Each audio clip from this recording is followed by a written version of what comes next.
Hello guys, welcome to my YouTube channel. Today in this video I will talk to you about figure of speech. Students, आज इस video में मैं आप सभी के लिए फिगर ऑफ स्पीच लेकर आ चुका हूं जो बोर्ड एग्जाम में 4 मार्क्स के पूछे जाते हैं, जिसमें से एक फिगर की डेफिनेशन पूछ ली जाती है और उसके 2 एग्जाम्पल्स पूछ लिए जाते हैं, जिससे आपके 4 मार्क्स क्लियर हो जाते हैं।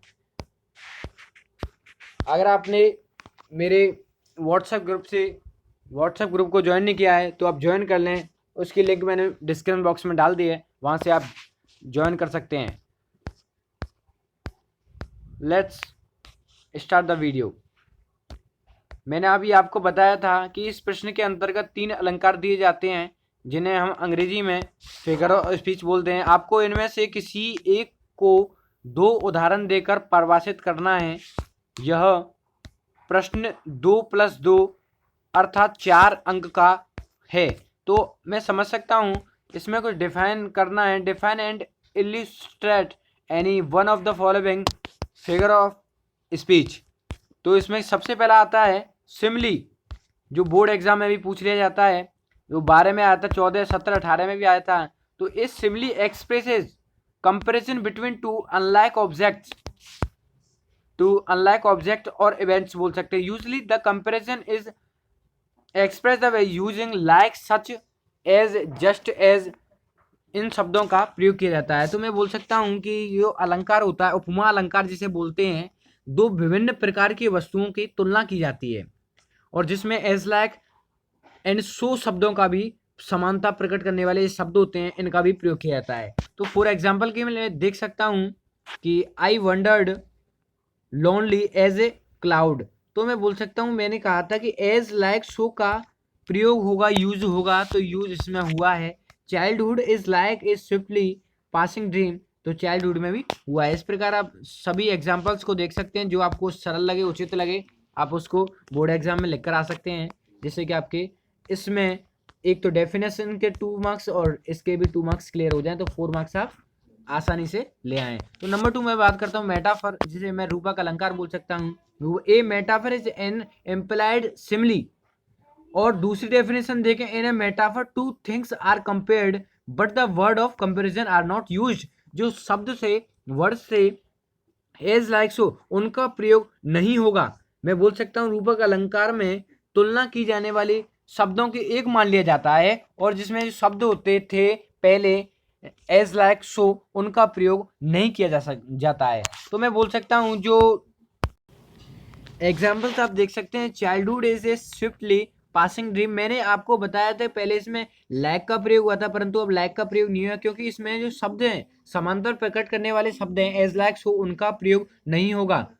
दूसरा एग्जाम्पल देख सकते हैं, the camel is the ship of the desert. जो कैमल ऊंट होता है, रेगिस्तान का जहाज होता है। चाइल्डहुड इज, ये आपने पढ़ लिया था, he is the star of the family, वह अपने परिवार का एक सितारा होता है या सितारा है इसमें, परंतु किसका प्रयोग नहीं हुआ है, लाइक एज सो का प्रयोग नहीं हुआ है। आप देख भी सकते हैं, आप एग्जाम्पल्स को समझ सकते हैं, जिसमें से और एग्जाम्पल्स में बताऊं आपको, he has a heart of stone, वह पत्थर का हृदय रखता है, या बोल सकते हैं उसके पास पत्थर का हृदय। ही दैट लव्स ए रोजी चीक, वह जो व्यक्ति प्रेम करता है रोजी चीक, गुलाबी गालों से, और एक और कोरल लिप एडमायर्स, और मूंग के समान लाल होठों की प्रशंसा करता है। तो आप समझ सकते हैं, इनमें से कुछ मोस्ट एग्जाम्पल्स हैं। जैसे कि मैं बात करता हूँ, ये है 7 वाला है, और 6 है, और 5 है, और आपका 2 है। ये मोस्ट इंपॉर्टेंट है, आप इनको कर सकते हैं, ये सिंपल भी हैं, आपको याद भी हो जाएंगे। तो आगे बढ़ता हूँ मैं, पर्सोनिफिकेशन, जिसे मैं बोल सकता हूँ मानवीकरण अलंकार, पर्सोनिफिकेशन फिगर जिसे बोल सकते हैं। डेफिनेशन पे चलते हैं। In personification lifeless object and abstract idea are thought of as living beings. जिसे बोल सकते हैं कि इस अलंकार में क्या होता है, निर्जीव वस्तुएं जो होती हैं, भावों को सजीव मानकर एक व्यक्ति के रूप में प्रकट करते हैं। तो व्यक्ति को experience is the best teacher, जो अनुभव होता है एक सबसे अच्छा अध्यापक होता है। परंतु मैं जानता हूं कि अनुभव जो होता है एक कोई व्यक्ति तो नहीं है, अनुभव कोई व्यक्ति तो नहीं है, परंतु उसे व्यक्ति के रूप में माना गया है। तो यहाँ पे क्या होगा, यहाँ पे पर्सोनिफिकेशन फिगर होगा। तो अब इसके और एग्जांपल्स देखें, जैसे कि NXT is sitting on her face, चिंता, एनएक्सटी अर्थ होता है चिंता, उसके हृदय, उसके चेहरे पर बैठी हुई है। तो आप समझ सकते हैं, जैसे कि आपके समझ में ये भी आ जाए। But patience to prevent that murmur soon replies, आप देख सकते हैं कि इसमें एग्जाम्पल है बट प्रिवेंस, इसका मतलब है लेकिन धैर्य ने रोक लिया, दैट मर्मर बड़बड़ाते हुए सुन रिप्लाइज शीघ्र उत्तर दिया, परंतु धैर्य किसी को रोकता नहीं है। आप भी जानते हैं धैर्य कोई व्यक्ति तो नहीं है, वो कैसे रोक सकता है। इसका मोस्ट इंपोर्टेंट जो एग्जाम्पल है वो है लव इज ब्लाइंड, प्यार अंधा होता है, परंतु प्यार कोई व्यक्ति थोड़ी है ना, अंधा कैसे हो जाएगा भाई। 7 चलते हैं, opportunity knocks at the door but once, जो अपॉर्चुनिटी अवसर होता है सिर्फ एक बार मौका, मतलब मौका देती है, एक बार खड़खड़ाती है, जैसे बोल सकते हैं। तो अब बात करता हूँ फॉर एपिस्ट्रॉफी, जिसे बोलते हैं संबोधन, संबोधन अलंकार। In apostrophe we address dead, a dead person और some lifeless things or an abstract idea as a living person। ये बोर्ड एग्जाम में 2009, 11, 13, 15, 17 में पूछा गया था, जिसके सिंपल एग्जाम्पल्स हैं कुछ। O death where is thy sting, समझ सकते हैं। O mighty Caesar dost thou lie so लो।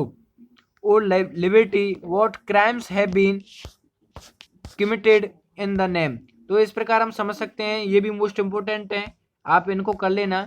आपको सिर्फ 2 लिख के आने पड़ते हैं बोर्ड एग्जाम में, जिससे कि आपके 2 मार्क्स तो क्लियर हो ही जाते हैं, और डेफिनेशन के 2 मार्क्स क्लियर हो जाते हैं, जिससे कि आपको 4 मार्क्स भी क्लियर मिलते हैं। तो नंबर 5 बात करता हूँ हाइपरबोले। हाइपरबोले क्या होता है, आप इसे समझें। हाइपरबोले को बोलते हैं अतिशयोक्ति। In hyperbole a statement is made emphatic by over statements. तो एग्जाम्पल है, जैसे कि मैं इसे समझ सकता हूं, या मैं कहूं इस प्रकार, इन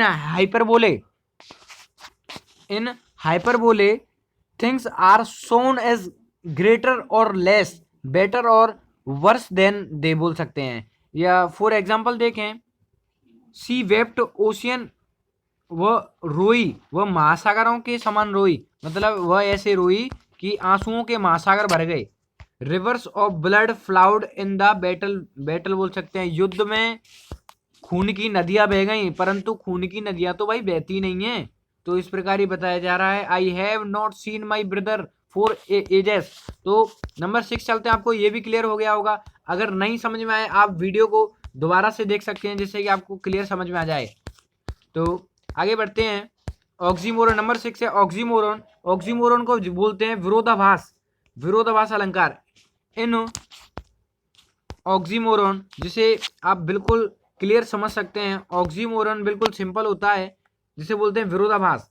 इन oxymoron we find the association of 2 word of और फ्रेजेस हैविंग अपोजिट मीनिंग।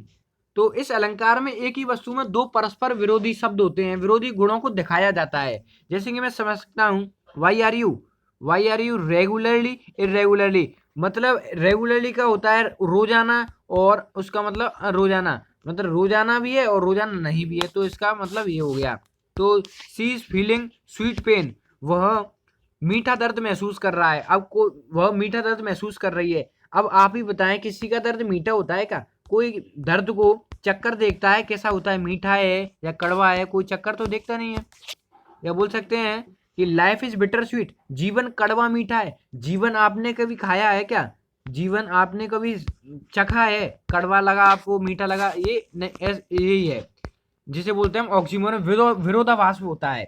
तो नंबर 7 चलते हैं, ओनोमोटोपोइया। ओनोमोटोपोइया होता है, an onomatopoeia consist in using a word similar to the sound.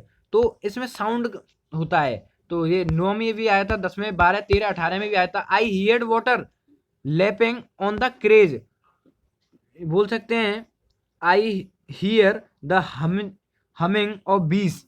इस प्रकार कुछ एग्जाम्पल चाहिए। अगर आपको वीडियो पसंद आई हो तो वीडियो को लाइक करें और चैनल को सब्सक्राइब करें, जिससे कि, और बेल आइकन को प्रेस करें, जिससे कि मेरी आने वाली वीडियोस की नोटिफिकेशन आप पर क्लियर पहुंचे, सबसे पहले पहुंचे। अगर आपको वीडियो पसंद आई हो तो वीडियो को ज़्यादा से ज़्यादा अपने दोस्तों में शेयर करें। Thank you watching my video.